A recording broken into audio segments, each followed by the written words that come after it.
Welcome to Fistful of Steam TV Reviews. Today I'll be reviewing the TV miniseries 1883. It's linked to the Yellowstone series, but it stands alone as its own thing. So if you have a bachelor's degree in mustache reading that can decipher Sam Elliott mumbling his way through his lines, a penchant for westerns, or a sucker for beautifully filmed sweeping landscapes and like a well-acted series that leaves you wanting more, this is the miniseries for you. It basically shows the beauty and brutality the early pioneers in America post-Civil War had to deal with when traversing the vast distances by wagon in the hopes to make it alive to a new world. It also highlights the possibility of death from the natural world obstacles like weather, snakes and river crossings, to the man-made death dealt by thieves, cattle rustlers and simple stupidity. It's not all bad though, as some will act selflessly in helping their fellow man, and even love can be found along the way. Here's a brief episodic breakdown of the first 2 episodes out of the 10 that make up this miniseries, but feel free to stop at any point to watch the show if the story compels you. Spoilers from here on in.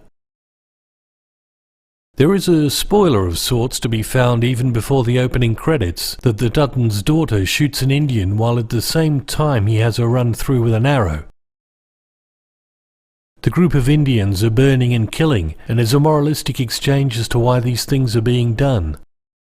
After the opening credits, we meet Cher, who has lost his daughter and wife to sickness. He burns the home and contemplates ending his existence before his friend Thomas turns up to remind him of a job they have to chaperone a group of newly arrived pioneers who want to go to Oregon. He contemplates both possibilities before agreeing to go with Thomas. The series ultimately focuses around the Dutton family. James is the first to be introduced through the eyes of the 2 marshals, Cher and Thomas. They watch on as James' wagon is set upon by thieves on horseback, and James dispatches them one at a time to remain intact. Cher and Thomas ride down to meet him to offer paid work if he wants to help them, as they are short of men to the task, and he seems capable, and James declines. He's waiting for his wife and children to arrive so they can ride out to find a place of their own, although he doesn't know where he'll find the ideal place he seeks. At Hell's Half Acre, James stables his wagon to get some rest and gets pickpocketed. It's here we get our first look at frontier justice. It's swift and unforgiving to pickpockets. Meanwhile, Cher and Thomas meet the bedraggled group and leader they are to escort, and realizing the huge task they have ahead, look to hire more men. They try to hire a couple of cowboys, Wade and Ennis, who they've worked with before, but they aren't interested in trudging greenhorns across a vast expanse, expecting they will no doubt die through their own ineptitude. Then they spot James at the counter eating and try once again to hire him, but James again states he is waiting on his family before travelling north to try and find land they feel will fulfill their dreams. Later, James meets the train that holds his wife, teenage daughter and young son. Claire and her daughter, widowed relations, are also there, and so get to come along on the journey.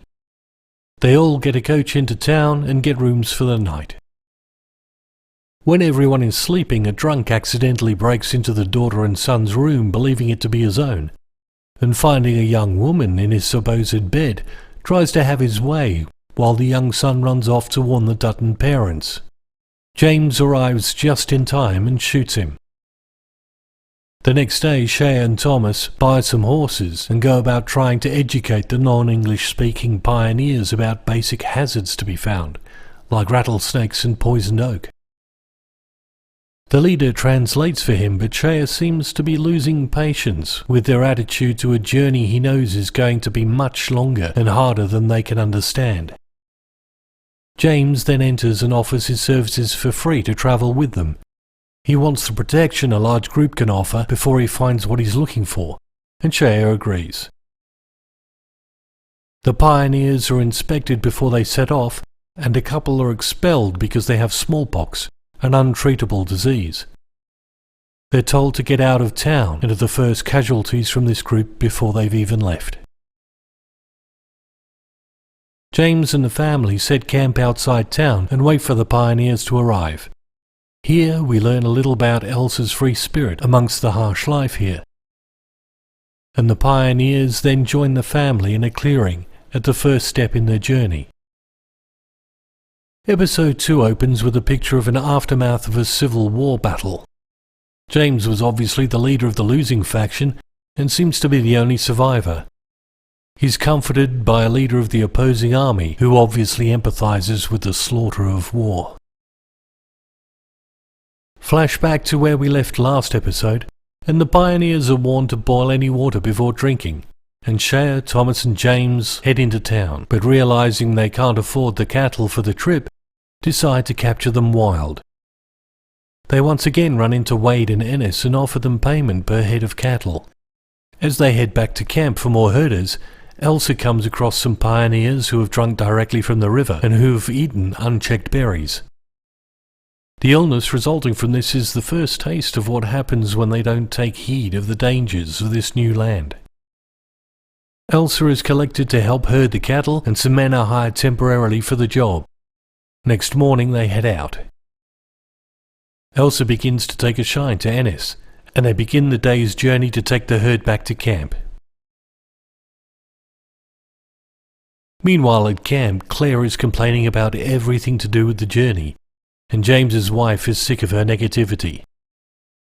There is some sympathy for Claire losing her husband, but Margaret has had enough of the constant whining. A new day brings strangers to camp. They claim to want to water their horses, but are clearly up to no good. Claire stokes this fire by throwing rocks at them after telling them to leave. And in the ensuing mayhem, shots are fired and Claire's daughter, amongst others, are gunned down. Once the cattle arrive back in camp, they hear of the bad news and head off to the sheriff to get his help. The leader of the pioneers points out the killers in the local bar, and each one is shot where they sit. The sheriff explains to the crowd that he's the only killer allowed in this town. The next day, Shea explains some more common sense information to the pioneers. Wade and Ennis decide to join to keep the cattle in line, and Claire decides she can't go on. She elects to stay at her daughter's grave, and when everyone has left, shoots herself. James and Shea ride back to bury her before travelling on with the pioneers. Well, there you go. A quick breakdown of the first 2 episodes. Each episode in this series leaves you wanting more, which is always a good thing in a TV show. If westerns are in your wheelhouse of light genres, this will scratch your itch. Well acted, beautifully filmed, and well written. 8.5 out of 10 Wild Buffalo from me. Catch you on the next one.